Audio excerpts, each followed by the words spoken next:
ഓം നീ സത്യം ജ്ഞാനമാനന്ദം നീ തന്നെ വർത്തമാനവും ഭൂതവും ഭാവിയും വേറെല്ലോതും മൊഴിയുമോർക്കിൽ നീ.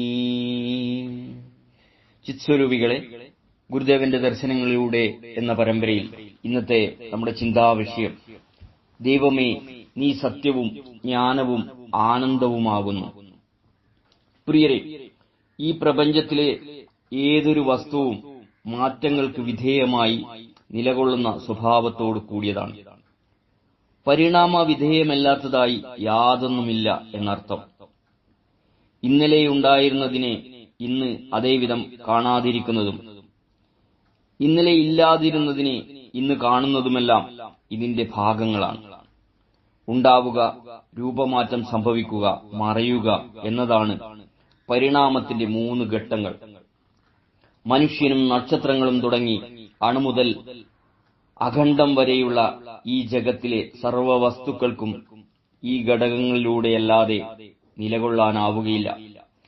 അങ്ങനെയുള്ളതായ സർവ്വചരാചര വസ്തുക്കളും എവിടെ നിന്നാണോ ഉണ്ടായത് അല്ലെങ്കിൽ ഉണ്ടാവുന്നത്, എവിടെയാണോ പരിണാമവിധേയമായി നിലകൊള്ളുന്നത് അല്ലെങ്കിൽ നിലകൊള്ളേണ്ടത്, ഒടുവിൽ എവിടെയാണോ മറഞ്ഞുപോയത് അല്ലെങ്കിൽ പോകുന്നത്, അവിടം മാത്രമാണ് യാതൊരു കാലത്തും മാറ്റമുണ്ടാകാത്തതും മറയാത്തതുമായിരിക്കുന്ന ഇടം.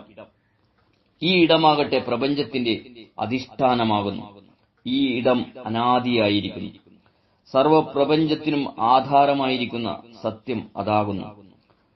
ശാശ്വതവും നിത്യവുമായിരിക്കുന്ന ആ സത്യം നീ തന്നെയാകുന്നു. ഈ പ്രപഞ്ചവസ്തുക്കളെയെല്ലാം അറിയുന്ന സർവ അറിവുകൾക്കുമപ്പുറം ഒരു ജ്ഞാനമണ്ഡലമുണ്ട്. അതും നീ തന്നെയാകുന്നു. ഇവിടം അലൗകികമായ ഒരാനന്ദ നിർവൃതിയുടെ പരമതലമായിരിക്കുന്നു. അതും നീ തന്നെയാകുന്നു.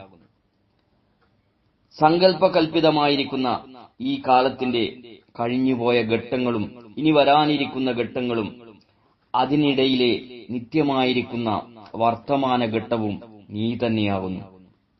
ആലോചിച്ചാൽ ഈ പ്രപഞ്ചത്തിന്റെ സർവനാദമായി വിലസുന്ന ശബ്ദതരംഗങ്ങളെല്ലാം നീയാകുന്നു. ദൈവമേ, നിന്റെ സ്വരൂപ വിചാരം തന്നെ എത്ര പുണ്യദായകമാണ്. അതിന്റെ ലയവും നിർവൃതിയും നൽകുന്ന ആത്മസുഖത്തിൽ ഞാൻ വിശ്രമിച്ചുകൊള്ളട്ടെ. ദൈവമേ, നീ സത്യമാണ്, ജ്ഞാനമാണ്, ആനന്ദമാണ്. വർത്തമാനകാലവും ഭൂതകാലവും ഭാവികാലവും നീ തന്നെയാണ്. ലോകാനുഭവങ്ങളൊക്കെ ആശ്രയമായി നിൽക്കുന്ന ശബ്ദവും ആലോചിച്ചു നോക്കിയാൽ അവിടുന്ന് തന്നെയാണ്. സ്നേഹപൂർവം, രഞ്ജൻ, കയനാടത്ത്.